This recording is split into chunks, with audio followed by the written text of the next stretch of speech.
আসসালামু আলাইকুম এভরিওয়ান। আজ 30 জুন সোমবার বিকেল 3টার সময় বিসিবিতে অনুষ্ঠিত হওয়ার কথা রয়েছে বিসিবির বুট সভা। আমিনুল ইসলাম বুলবুল আসার পর এটা তৃতীয় বুট সভা হবে এবং এই বুট সভাতে কিন্তু বিপিএল এর ভবিষ্যৎ সম্পর্কে জানা যাবে। কয় দল নিয়ে বিপিএল হবে এটাও আমরা হয়তো জানতে পারবো। বিপিএল এর আয়োজনের চূড়ান্ত তারিখও জানা যেতে পারে অথবা একটা আনুমানিক সময়সীমা সহ বিপিএল এর দল দেওয়ার প্রক্রিয়া বা বিপিএল এর পার্টনার হিসেবে কিছু আপডেট হয়তো বা আসতে পারে। এই আপডেট তো আমি যখন আসবে তখন আপনাদের সামনে তুলে ধরবই। তার আগে আপনাদের কিছু চাহিদার উপরে আজকে এই ভিডিওটা মূলত বানানো হচ্ছে। আমি কিন্তু দীর্ঘ অনেকদিন যাবত কিন্তু রংপুর বরিশালের আপডেট নিয়ে কাজ করছিলাম, রংপুরের গ্লোবাল সুপার লিগ নিয়ে আর বরিশালের আপকামিং বিপিএল নিয়ে এবং নোয়াখালী নিয়েও আপডেট দিয়েছিলাম। তবে অনেকের একটা কমপ্লেন ছিল যে আমি কেন অন্যান্য দল কিনে কথা বলছি না, ঢাকা, রাজশাহী, খুলনা, সিলেট তাদের আপডেট কেন দিচ্ছি না। তাই সকলের চাহিদা মাথায় রেখে আজকে সকল দলকে নিয়েই কথা বলবো। গেল 2-3 মাস যাবৎ যে সকল গুঞ্জন বিপিএলের দলগুলোকে নিয়ে বা কিছু স্ট্রং যে অথেন্টিক যেই সূত্র সহ যতগুলো আপডেট আছে সবগুলো আপডেটই আজকে এই ভিডিওতে কভার করার চেষ্টা করবো। তাই ভিডিওটা লম্বা হবে, কিন্তু অবশ্যই আপনার পছন্দের দলের আপডেট জানতে অবশ্যই পুরোটা ভিডিও আপনাকে দেখতে হবে। এখন পর্যন্ত যেই যতটুকু সবগুলো তথ্য মিলিয়ে যতটুকু জানতে পেরেছি, মোট 10টি শহরের নামে মোট 15টি ব্যক্তি এবং প্রতিষ্ঠান আসন্ন বিপিএলে তারা দল পেতে চায়। কিন্তু শেষ পর্যন্ত কয়টা দলকে বা কয়টা প্রতিষ্ঠানকে বিসিবি দিবে সেটা নিয়ে সামনে কথা বলবো। তার আগে কারা কারা আবেদন বা করতে চাচ্ছে অথবা কারা কারা আগ্রহ পোষণ করেছে সেগুলো নিয়ে কথা বলবো। প্রথমত যদি আমরা আগে বাংলাদেশের রাজধানী ঢাকাকে নিয়ে কথা বলি, ঢাকাকে নিয়ে শুধুমাত্র একটি দলকে নিয়ে কিন্তু আলাপ আলোচনা রয়েছে, সেটা হচ্ছে ঢাকা ক্যাপিটালস দল। আমরা গত বিপিএলে কিন্তু দেখেছি রিমা খারলেন, শাকিব খানের যৌথ উদ্যোগে কিন্তু ঢাকা ক্যাপিটালস নামে একটি দলের আত্মপ্রকাশ ঘটেছিল এবং তারা যদিও প্রথম আসরে একদমই ভালো করতে পারেনি, বেশিরভাগ ম্যাচে তারা হেরেছে। তারা আসন্ন বিপিএলে হয়তো বা তৃতীয় দল হিসেবে হয়তো বা তাদের অংশগ্রহণ নিশ্চিত করতে পারে। তৃতীয় দল কেন বলছি, রংপুর রাইডার্স, ফরচুন বরিশাল তো আগামী বিপিএলগুলোতে তো থাকবেই, তাদের সাথে এখন পর্যন্ত বাকি দলগুলোকে নিয়ে ধোঁয়াশা রয়েছে। তবে ঢাকা ক্যাপিটালসের থাকার জোর সম্ভাবনা রয়েছে। কিছুদিন আগে শাকিব খানের না থাকার কথা শোনা গেলেও পরবর্তী শোনা যাচ্ছে যে শাকিব খানের রিমা খারলেন সহ এই চ্যাম্পিয়ন স্পোর্টস লিমিটেড নামক এই কনসোর্টিয়াম করে যে কোম্পানিটা তারা গঠন করেছে সেখান থেকে ঢাকা ক্যাপিটালস আসন্ন বিপিএলে তারা অংশ নিতে পারে। তাই ঢাকার মালিকানা আছে এখন পর্যন্ত ঢাকা ক্যাপিটালসের নামই শোনা যাচ্ছে।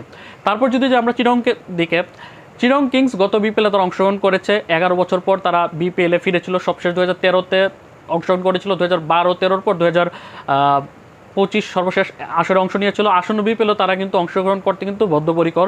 যদিও চিরং কিংসকে সরিয়ে দিতে বিসিবির একটা অংশ চাচ্ছে যে তাদের সাথে যেহেতু গত বিপিএল নিয়ে কিছু কন্ট্রোভার্সি রয়েছে সেগুলোর কারণে তারা চিরং কিংসকে চায় না। তবে চিরং কিংস ফ্রাঞ্চাইজির ওনার সামির কাদের চৌধুরী খুবই বদ্ধপরিকর এবং সে দল পেতে খুব বেশি আশাবাদী। এছাড়াও কিন্তু মালিকানা চেয়ে কিন্তু এখানে বাংলা টাইগার্সের কর্ণধার ইয়াসিন চৌধুরী আগ্রহ পোষণ করেছিল যে তারা চিরংয়ের মালিকানা চায়। যেহেতু বাংলা টাইগার্সের মালিক ইয়াসিন চৌধুরী চট্টগ্রামের সন্তান, সেই হিসেবে সে চিরংয়ের ফ্রাঞ্চাইজি কিন্তু চেয়েছিল। কিন্তু যেহেতু চিরং কিংস সামির কাদের চৌধুরী চাচ্ছে এবং তার পাওয়ার সম্ভাবনাও রয়েছে, সেক্ষেত্রে সে সেটা থেকে সরে এসেছে, যার কারণে এখন পর্যন্ত চিরং কিংসের চাওয়ার তালিকাতে এসকে স্পোর্টসের সামির কাদের চৌধুরী কিন্তু এগিয়ে। এখন দল দেওয়া না দেওয়া সেটা হচ্ছে বিসিবির পরে। তারপর তৃতীয় দল হিসেবে রাজশাহী। গত বিপিএলে দুর্বার রাজশাহী তো অংশগ্রহণ করেছিল, এর আগে 4 বছর যাবৎ কিন্তু রাজশাহীর দল ছিল না, কিন্তু গত বিপিএলে দুর্বার রাজশাহী অংশগ্রহণ করে কিন্তু রাজশাহীর মান সম্মান সেটা নিয়ে কিন্তু টানাটানি করেছিল এই দুর্বার রাজশাহী মালিক। এখন আগামী বিপিএলে দুর্বার রাজশাহী তো থাকছেই না, এটা 100-200% কনফার্ম। এখন কথা হচ্ছে যে অনেকের আগ্রহ ছিল যে দুর্বার রাজশাহী মালিক হয়তো বা থাকবে না, কিন্তু তার জায়গাতে নতুন কোনো মালিক কেউ আসবে কিনা। এখন পর্যন্ত যতটুকু তথ্য আছে যে রাজশাহীর দুইটা আলাদা আলাদা ব্যবসায়ী তারা রাজশাহীর মালিকানা চাই, তারা তাদের আগ্রহের কথা তারা ইতিমধ্যেই প্রায় 1-1.5 মাস আগে তারা বিসিবিকে জানিয়েছে। এছাড়া কিন্তু গত বিপিএলে কিন্তু মিশর ভিত্তিক বাংলাদেশ একটা প্রতিষ্ঠান ওরাসকম কনস্ট্রাকশন, তারা কিন্তু গত বিপিএলে দুর্বার আছে এবং কুমিল্লার মালিকানা চেয়ে কিছু আবেদন করেছিল যে কোনো দুইটার একটাকে তারা চায়, কিন্তু পরবর্তীতে তাদেরকে না দিয়ে কিন্তু ভ্যালেন্টাইন গ্রুপকে দুর্বার আছে মালিকানা দিয়ে দেওয়া হয়, যার কারণে কিন্তু তারা রাজশাহীর মালিকানা পায়নি। যার কারণে কিন্তু এবছরও তারা আবেদন করেছে, তবে তাদের আগ্রহের কেন্দ্রে রয়েছে রাজশাহী এবং কুমিল্লা, যে কোনো একটা তারা নিতে চায়। তারপর হচ্ছে খুলনা টাইগার্স। খুলনা টাইগার্স গত বিপিএলে যারা অংশ নিয়েছিল, গত বিপিএল কি 2019 বিপিএল থেকে তারা টানা 5টি আসনে অংশ নিয়েছে। আসন্ন বিপিএলে খুলনা টাইগার্সের মালিক পক্ষ তারা এখন পর্যন্ত যতটুকু গুঞ্জন রয়েছে অপারগতা পোষণ করেছে যে আসন্ন বিপিএল অংশ নেওয়ার জন্য, যার কারণে হয়তো বা খুলনা টাইগার্সের মালিকানায় দল নাও দেখা যেতে পারে। সেক্ষেত্রে যদি খুলনা টাইগার্স যদি না থাকে, সেক্ষেত্রে খুলনার মালিকানার জন্য হয়তো বা বিসিবি বাংলা টাইগার্সকে দিতে পারে। বাংলা টাইগার্সকে কেন খুলনার মালিকানা দিতে পারে সেটা নিয়ে আমি সামনে কথা বলবো। তারপর এখানে যদি আমরা যাই সিলেটের দিকে, সিলেটে আমরা লাস্ট 3 আসর যাবত কিন্তু দেখেছি যে সিলেট স্ট্রাইকার্স তারা অংশ নিয়েছে, future sports limited, master Murtaza সহ ইউকে, লন্ডন প্রবাসী, আমেরিকা প্রবাসী কয়েকজন বন্ধুবান্ধব মিলে কিন্তু লাস্ট 3 আসর যাবত কিন্তু বিপিএল অংশ নিচ্ছে। এর মধ্যে 2023-এর আসরে কিন্তু তারা প্রথমবার ফাইনালে উঠে রানার আপ হয়েছিল কুমিল্লার সাথে। তারপর লাস্ট 2 বিপিএলে তারা অংশগ্রহণ করলেও ভালো করতে পারেনি। তবে গত বিপিএলে তাদের দলের মালিকানাদের মধ্যে কিন্তু একটা ঝামেলা তৈরি হয়েছিল, যার কারণে আসন্ন বিপিএলে সিলেট স্ট্রাইকার্স মালিক তারা বিভাজন হয়ে গেছে, যার মধ্যে একটি গ্রুপ তারা সিলেট স্ট্রাইকার্সের মালিকানা আলাদাভাবে চায়। এছাড়াও কিন্তু এখানে যতটুকু আপডেট পাওয়া গেছে, সিলেট স্ট্রাইকার্সের যে মূল স্পন্সর রয়েছে এক্স সিরামিক্স গ্রুপ, তারা আলাদাভাবে চাইছে যে সিলেট স্ট্রাইকার্সের মালিকানাটা নিজেদের নামে করে নিতে। এছাড়াও কিন্তু সিলেটের দলের মালিকানা চেয়ে কিন্তু বিসিবির কাছে আবেদন করেছে বাংলাদেশের স্পোর্টস ভিত্তিক ম্যানেজমেন্ট ক্রিকেট উইথ সামির কর্ণধার মাহিদুল ইসলাম সামি, সেও কিন্তু বিসিবির কাছে আগ্রহ পোষণ করেছে আসন্ন বিপিএলে সিলেটের মালিকানা নেওয়ার জন্য। এছাড়াও কিন্তু এখানে সিলেটের মালিকানা চেয়ে কিন্তু বিসিবির কাছে আবেদনও করে ফেলেছে সিলেটের একজন প্রবাসী একজন শিল্পপতি ফাহিমাল চৌধুরী, সেও সিলেটের মালিকানা নিতে চায়, তবে সেটা সিলেট স্ট্রাইকার্স হবে না, সে যদি পায় অন্য কোনো নামে হবে। তারপর এখন যদি আমরা যাই ফরচুন বরিশালে, মিজানুর রহমানের ফরচুন বরিশাল আসন্ন বিপিএলও সেম নামই থাকবে, অর্থাৎ ফরচুন গ্রুপের ফরচুন স্পোর্টিং লিমিটেড তারা ফরচুন বরিশাল দলকে পরিচালনা করবে।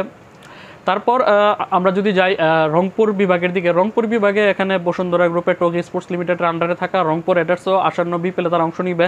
তারপর রংপুরের পর এখানে যে দলগুলোর নাম আসছে তারা হচ্ছে কুমিল্লা, নোয়াখালী, কক্সবাজার এবং সুন্দরবন। এর মধ্যে কুমিল্লার মালিকানা চেয়ে কিন্তু গত বিপিএলে আবেদন করেছিল ওরিয়ন গ্রুপ।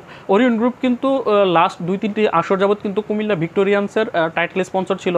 পরবর্তীতে গত বছর যখন কুমিল্লা ভিক্টোরিয়ান্স যখন গত আসরে অংশ নিতে পারেনি, কারণ তারা দেশ ত্যাগ করেছে, যার কারণে তাদের পরিবর্তে তাদের টাইটেল স্পন্সর ওরিয়ন গ্রুপ কিন্তু আবেদন করেছিল। পরবর্তীতে তাদের নামে ওরিয়ন গ্রুপের মালিকানা নামে মামলা থাকার কারণে কিন্তু তাদের মালিকানা দেওয়া হয়নি।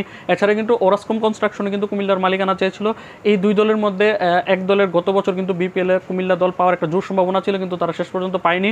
আসন্ন বিপিএলের জন্য যতটুকু শোনা যাচ্ছে ওরিয়ন এবং ওরাসকম তারা কুমিল্লার মালিকানা চাই, তবে সেটা কি কুমিল্লা ভিক্টোরিয়ান্স নামে হবে নাকি অন্য নামে হবে দেখার বিষয়। তবে আদৌ কি তারা দল পাবে কিনা এটাও কিন্তু শঙ্কা রয়েছে।